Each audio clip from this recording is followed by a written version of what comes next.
All right. So today we are going to talk about the artistic movement that we associate with absolutism, sort of like how we had the art of the Renaissance and all those movements of that age. This is that next beyond step. This lecture is not going to be very heavy on actual physical notes, although there are going to be a couple of things that we are going to have to sort of review. Certainly a couple of vocab terms that would be on the next test, which I think this is actually going to be the last thing that we talk about going into our next test. Let's just have a test on absolutism, the English Civil War, absolutism, and the Baroque movement, which is sort of synonymous, the same thing as absolutism. So obviously, if it ain't Baroque, don't fix it. Food for thought. Since Baroque and its later form, Rococo, which are, again, essentially the same thing. Baroque is a movement that we associate with art, that is visual art and things like statues and paintings and the like. But it's also more than that. Baroque is a style of music. Finally, we're getting into that age where it's worth talking about the music that was written and performed during this time period. It's a style of architecture, very much like Renaissance was both artistic and architectural. Baroque is also architectural. And Rococo is just late Baroque. It's a little different in that it's sort of like, dare I say, fancier. And I'll talk about Rococo when I run across a picture of something that is Rococo, so we can sort of see the difference between the two. But Baroque and Rococo are going to be associated with absolutism and the absolutist monarchs. And we're going to find a lot of similarities between those ideas of absolutism and Baroque. So what does this mean? How do you, quote unquote, see absolutism? Well, when we're talking about art, it's going to be in things like portraits, the details in the portraits, a bunch of emotions, the faces of the portraits and the faces of the people in the art are going to be very emotional. In terms of architecture and music, we're going to think more about where you would see the architecture or where you would hear that music performed. And the answer is almost exclusively you would see it or hear it in either a grand palace, a royal palace of some monarch, an absolutist monarch, or a church, a Roman Catholic church in particular. There are going to be a lot of Roman Catholic Church supporting the absolute monarchs, and then those monarchs supporting the Roman Catholic Church. Again, sort of think about Louis XIV. He is the perfect example of an absolutist monarch, and he was very devoutly Roman Catholic, and he supported the church. He got rid of Protestants, and then the church supported him and said that he was divine right, given by God and this sort of perfect king. So there's a lot of back and forth between the two. So we're going to go first into the art, like the visual arts. And again, remember that this is basically like the writing, the note component of this lecture. This is really one I just want you to stay awake for. I want you to keep your eyes open for. I want you to be able to see the art, see what I'm talking about here, because there is a little bit of, dare I say, art history inside this world history class. So when we're looking at the visual art, mostly the paintings, we're going to talk about things like the details, all the little details the artist put in the paintings, the play of light or the play of shadows that the artist uses in the painting. This is called chiaroscuro, and drama, like emotion, and there's a lot of historical genre art, a lot of like it's kind of like another return to these Greco-Roman scenes of the Roman Empire, historical scenes, and there's going to be a lot of heavy themes of religion because remember, absolutism isn't supported by the Roman Catholic Church. It's supported by the Pope, and therefore there's going to be a lot of like counter-Reformation themes and a lot of like Christian imagery, and of course there's going to be a lot of portraits because these gloriously rich absolutist monarchs are going to pay to have a lot of portraits of them and their families, and other dukes and lords are going to have like self-portraits imitating the kings and what they're doing. A lot of portraits. So let's start with what I think is one of the most quintessential, easy to see what I'm talking about. I'll point out some of these details that I wanted you to see, paintings of the Baroque era. This is Meninas? It's the Princesses. It's the Princesses by Velázquez. Velázquez is considered one of the great Spanish painters. There are officially three great Spanish painters. Goya is separate. Not Goya, sorry. El Greco is separate. But Velázquez, Goya, and Picasso are considered the three great Spanish painters.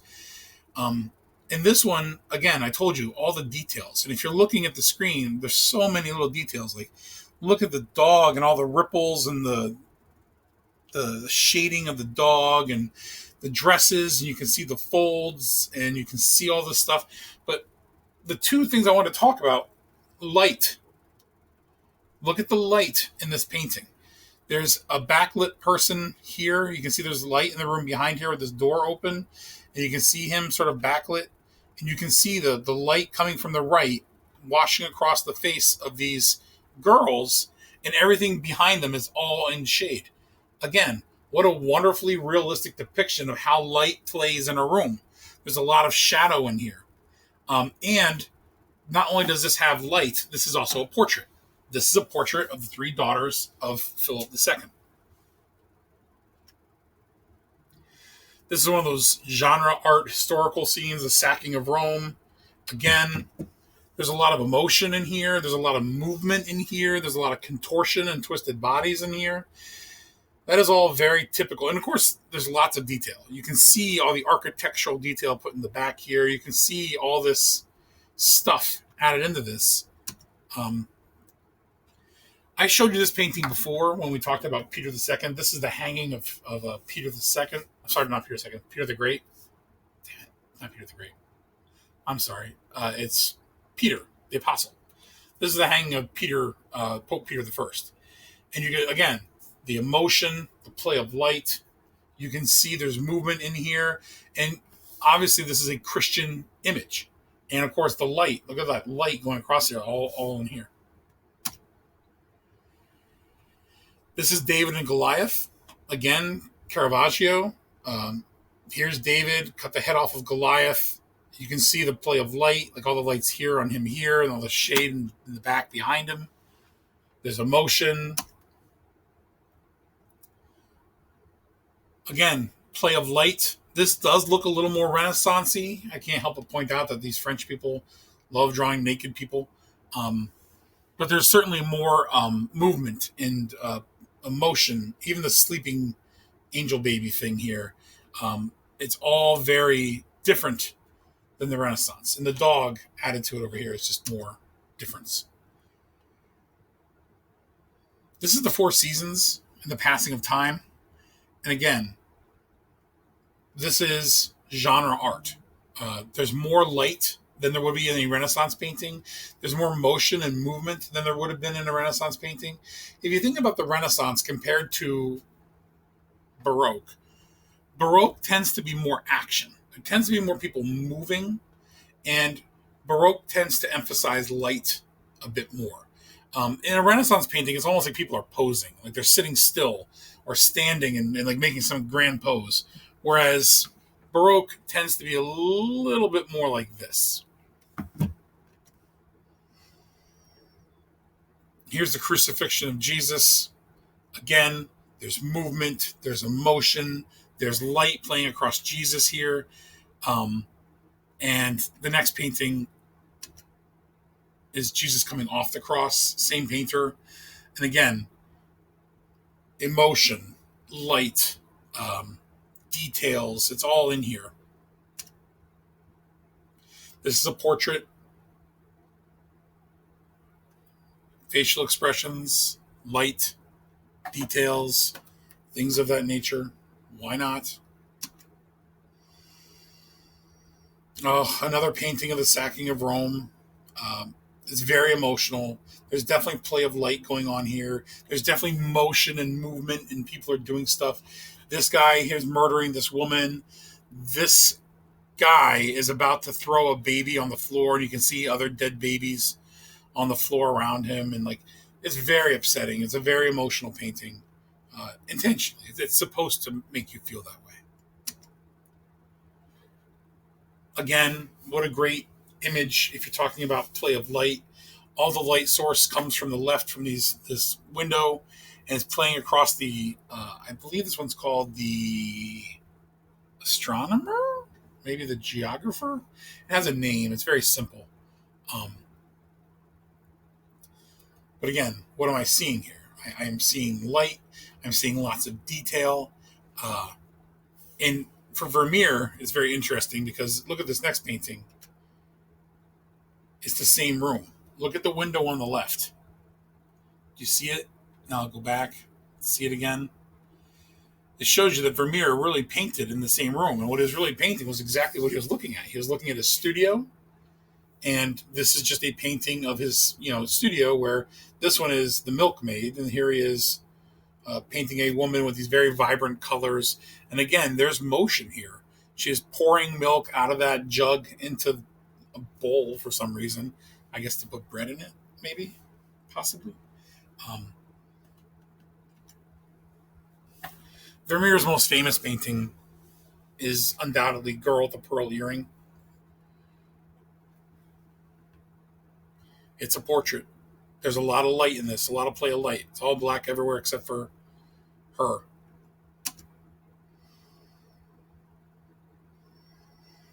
This is actually the apostles on the Sea of Galilee, and there's a storm, and there's motion, and there's movement, and there's light, and it's historical, and it's based in Christianity.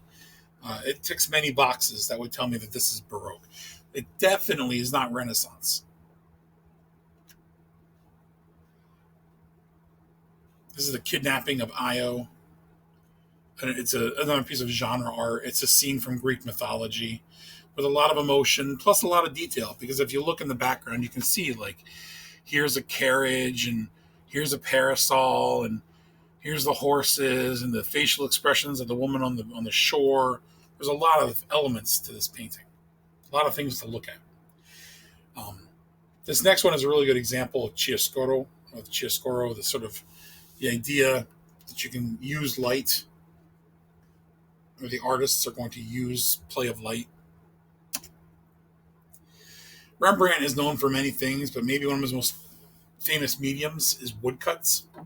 This is, I mean, it's insane to think about how he did this. It's etching, but he cut this in relief and then had it ink rolled across it and essentially stamped it.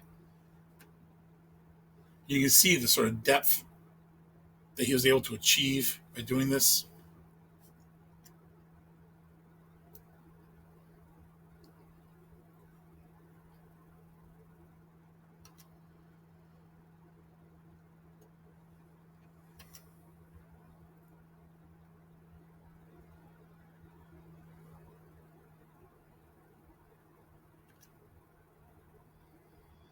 This is the other guy.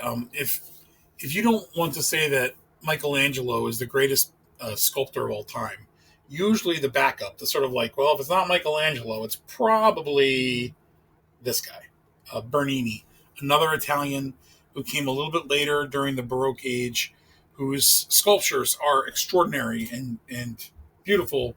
And again, compared to Michelangelo's, which are very, actually, the word is statuesque, or they're sort of like very beautiful, and they're standing and they're posing. Um, you can see that there's movement in this, that this has the sort of appearance of it's stopped mid action. Um, and this is called the Ecstasy of St. Teresa. And again, pretty amazing stuff. Something else you'll notice about particularly the statues of Baroque art is the statues are often 360-degree statues. Not always. Many times they're sort of statues that are intended to be, looked at from different angles. Looked at from the back, looked at from the side, looked at from the front. Whereas Renaissance statues are often kind of placed up against the wall, which doesn't mean they couldn't be looked at from different angles, but often Baroque Baroque art is maybe a different image from a different side. In this one, actually uses chiaroscuro. It uses that play of light. You can see the shadows in the statue actually kind of change the statue a little bit. All right. So I'm done talking about, I think, the art itself. And it's time for us to start talking about like architecture. This is the Trevi Fountain. I think Bernini did this as well.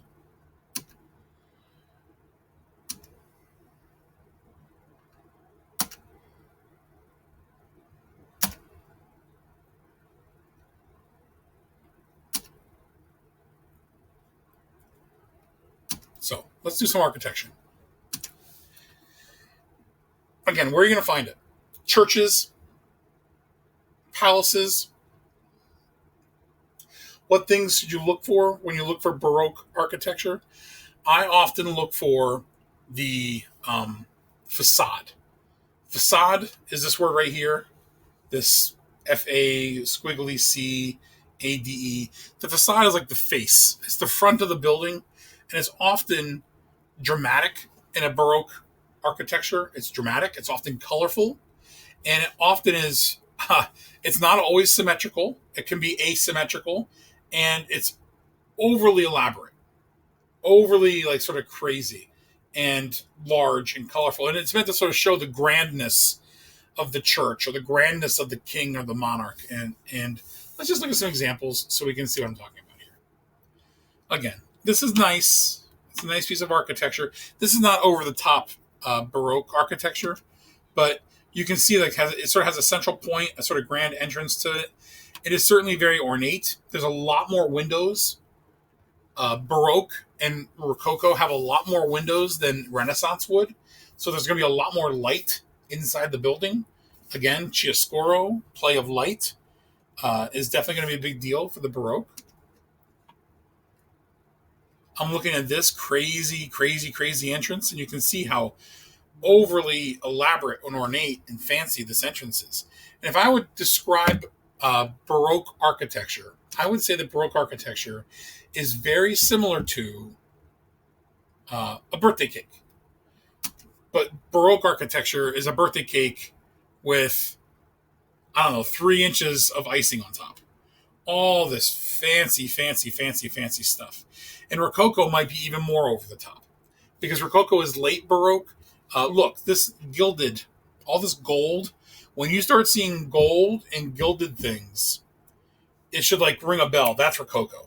Like that. How over the top, opulent, and expensive must that have been to pay for, right? You have this huge facade, this front of the building, right? It's colorful, it's blue, and then it's got this centralized thing here.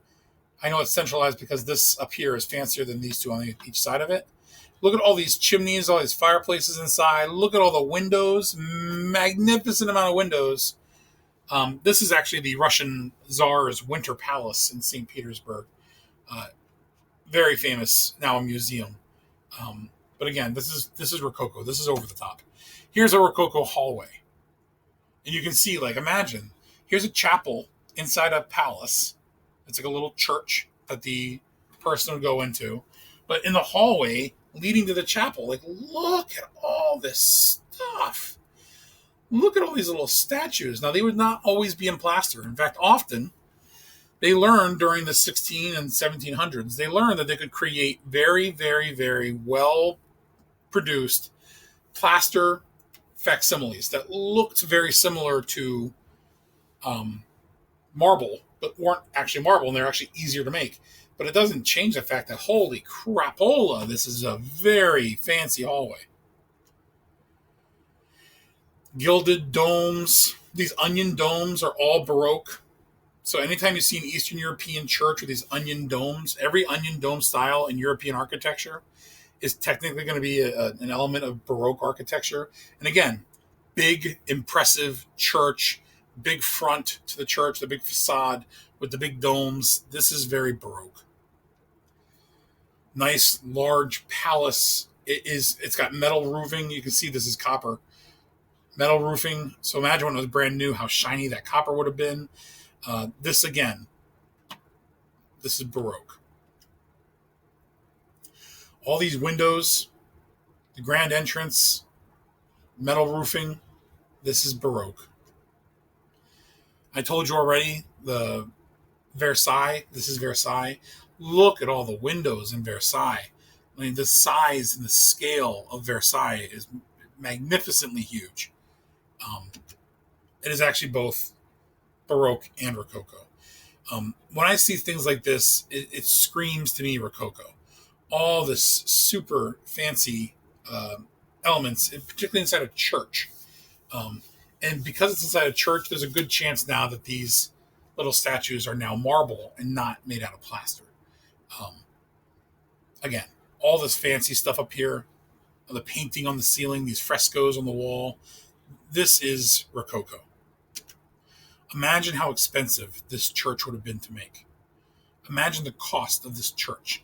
You see the arched domes, the gilded tops here. The things there's gold in the ceiling, gold at the top, red marble. I mean, holy moly. These pillars are huge and they're made out of marble. I can tell they're marble because they're shinier. Plaster wouldn't shine like this. This is marble. This is ultra expensive. This is an organ, like a church organ, like they play the music on. Again, bananas crazy how fancy this is. It was really sort of like an opportunity for the people to show off their wealth, for the absolutist monarchs to show off their wealth. Um, and again, look at all this stuff I'm seeing here. This flag up here tells me this is probably Austrian, southern Germany, Austria. Holy moly! I can't tell if it's got to be silver. Look at all the silver. Insanity, right?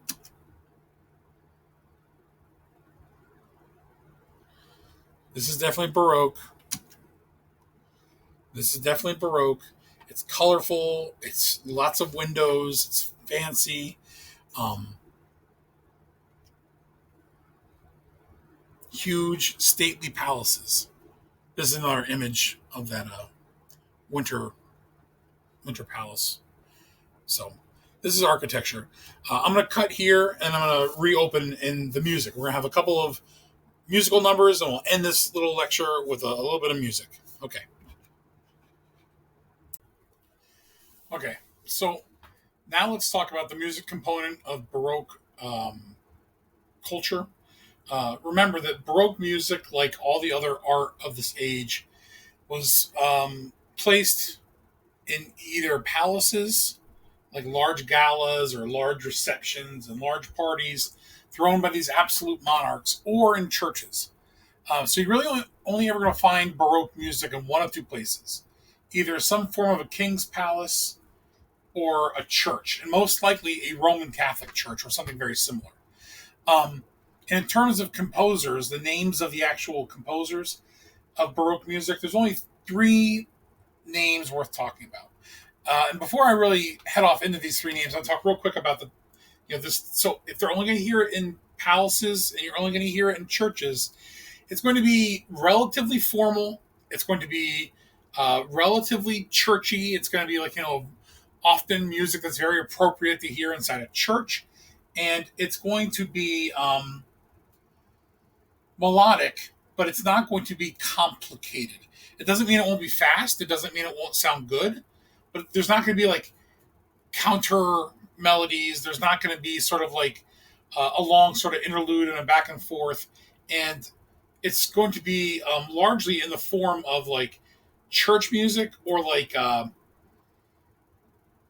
party music, party for kings, like processionals or some brief piece of music. I guess what I'm getting at here is it's not going to be like symphony music. It's not often going to be the type of music that like you go to a theater and sit down and listen to music. It's not going to be opera music, which is like a play set to music. It's not going to be that. It's not going to be dancing music per se, because dancing music again is not really what king's palaces are known for. So let's just take a listen and see what we see, or I guess hear what we hear. So I'm going to start with Johann Sebastian Bach. Arguably the most famous of these composers. And we'll start with um, a piece of cello music.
Something else worth mentioning is um, what instruments they're going to play, because Baroque music isn't known for certain things. It's known for very particular instruments, like a lot of your string instruments. Like you're going to hear a lot of cello or violin or mandolin. Like you hear a lot of that. You're going to hear organ music, harpsichord music. But there are other things you just don't hear as much of. So let's move to another piece of box music.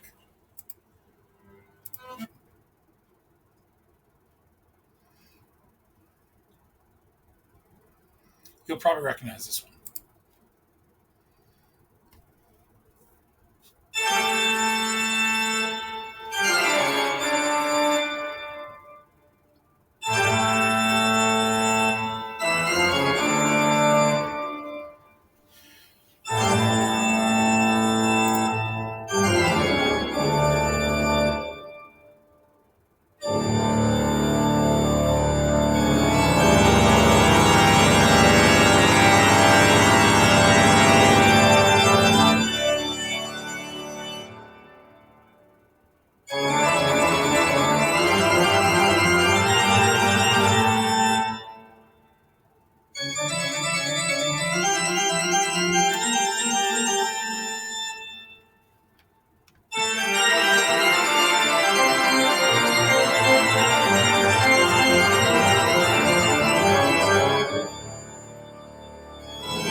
So it goes on, obviously. It's very complicated, but in that music, which we often associate with like vampire movies and crazy, scary scenes, if you think about it, it's really organ music that's meant for a church. It's really the type of music that was meant to be played before a church service when people are sort of filing into church and waiting for the church service to begin. That's what it's for. No, we're not doing this again.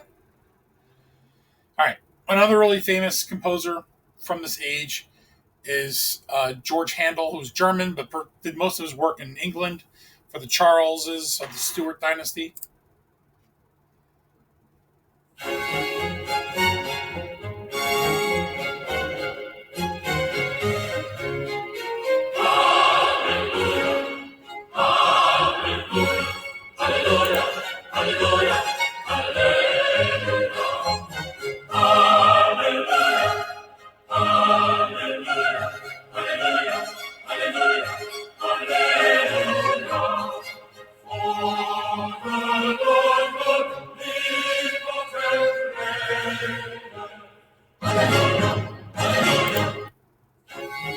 So again, that's church music straight up. That's music that you even hear today. That's Handel's Messiah. And the last person we're going to listen to is Vivaldi. I'll start off by saying that Vivaldi is a bit of an outlier. He's not normal. Uh, he is probably the most advanced. He comes like square in the middle of this age, and he is like no one else during his time period. He's hyper influential. Doesn't do so much the church music, but he really crushes the palace music. A really big influence on later composers like Mozart, who we're not going to talk about in this age because Mozart's not Baroque. So here's Vivaldi. His most famous work is called The Four Seasons. It's got several movements inside of it, more than just four. So here's his Spring.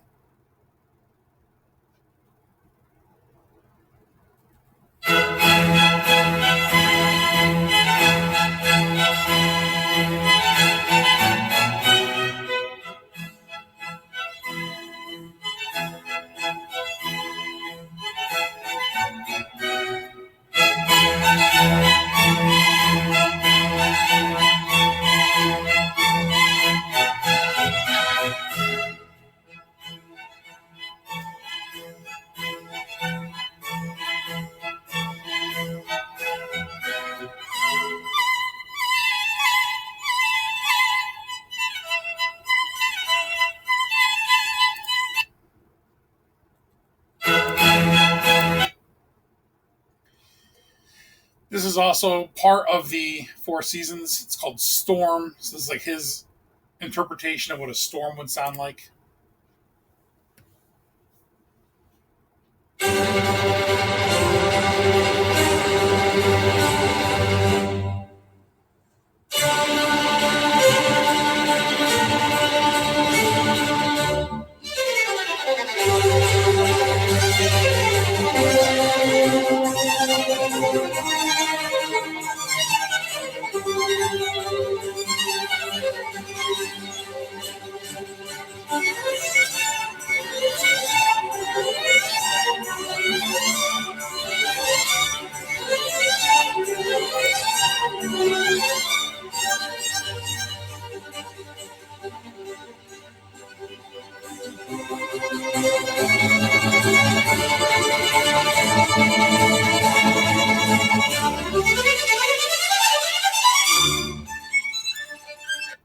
All right. So I'm going to skip to the last slide, or at least my last slide of music. And it's going to be his Winter. So this is Vivaldi's Winter.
So that's it for Vivaldi, and you can tell like he's got music that like commercials use today. Like is much more well known than most. Um, I feel like I've given you a good slice of the artistic life of the Baroque age. Um, Make sure you check in for any sort of assignments or updates. Next up is going to be a review and a Kahoot and your test. It's going to be on the English Civil War, the Age of Absolutism, including Baroque music, and that's what it's going to be. All right? Keep up to date.